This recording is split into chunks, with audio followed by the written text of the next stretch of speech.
Hey everyone, this is BF Warmer, and I am back with my third installment who, who, and basically telling people, letting you know, basically letting you people know who these characters are. So far, I've talked about Julie Sue, and before Julie Sue, Bunny Rabbit. Now I want to talk about a character that, if you look at her in a way, you might think, well, is she good? You keep asking yourself, is she good or is she bad? Is she a good girl with bad intentions, or is she a bad girl with good intentions? Because the way she looks and the way she acts really throws you off course. And that character is Rouge the Bat. Now, for some of you that don't know who Rouge is, Rouge the Bat debuted in 2001, July 18th, I think, or the summer basically of 2001, in the Sega Dreamcast and then later on Nintendo GameCube game Sonic Adventure 2, Sonic Adventure 2 Battle. Now, from that game on, from that very game and up till now, Rouge the Bat is seen basically as somebody that is willing to do anything to get what she wants. Basically, she's depicted as a treasure hunter slash jewel thief who is hired on by the Station Square government to work for them. Now, her agreement with them, according to the Sonic X cartoon, is that if is to help them find is that when she finds is to help them find information, and that if she finds any jewels or any treasure that's been stolen, that in a way she could keep that treasure as her reward for helping them. That's the price that is being willing to pay, or they are willing to pay to have her help them.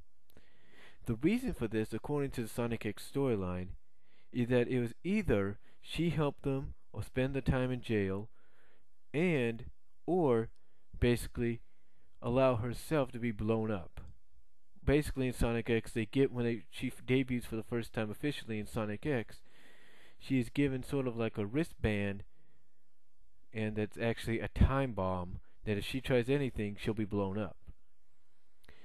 Now, as far as Rouge the Bat goes in the comic books, Rouge the Bat is kind of depicted the same way she is in the games, but a little bit more differently.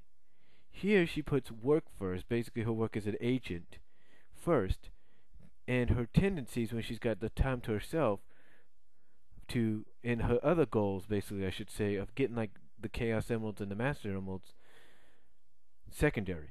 So in other words, in the comic book, it's her work first, her other goals, secondary.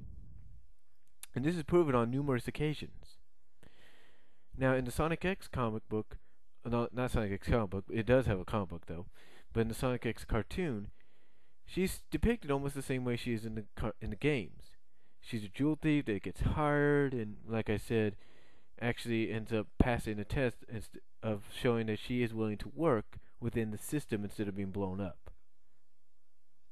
And here's the funny thing though, in Sonic X cartoon, Rouge the Bat is always seen at the end of the series, or the end of each season, especially season 2 and 3, as a good girl being on the side of Sonic and friends.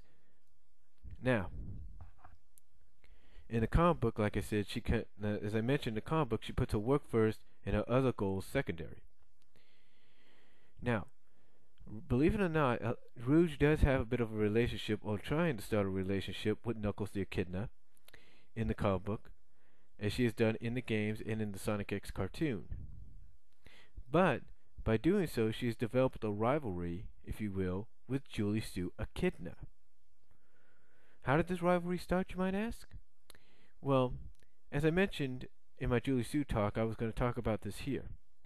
What happens is Julie Sue, after the Chaotix and Knuckles leave the interview room, if you will, after finding interrogating room, if you will. Well, Julie Sue kicks the chair out from under Rouge, and basically tells her, "Hey, I know you're looking. I'm basically telling her, hey, I saw how you're looking at Knuckles, and I'm warning you right now, stay away from him." And in the end, basically what we have is a little bit of a cat fight with Julie Sue ending up on her butt, courtesy of Rouge, and Rouge telling her, hey, look, sister, if I want something, I get it. So basically she tells her If she wants Knuckles to herself or as her lover, she's gonna get him, no matter what. But that's the only big rivalry she's got in the comic book. Now, here's the funny thing about Rouge, though. Rouge did have a bit of a relationship, if you will, with Scourge the Hedgehog. But this didn't last long because she found out who Scourge was working for, which is Dr. Fentivius, and didn't like what Dr. Fentivius or Scourge was planning was possibly these warheads. Now, because of this, not Julie Sue, but because of this, Rouge ended up going to the Freedom Fighters, telling them what was going on.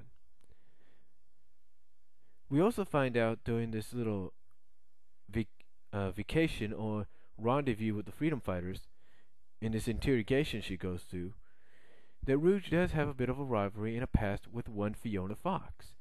Basically because Rouge has defeated Fiona and her friends, if you will, in illegal fight tournaments, and has basically beaten her to the punch when it's come to jewelry thieves and robberies.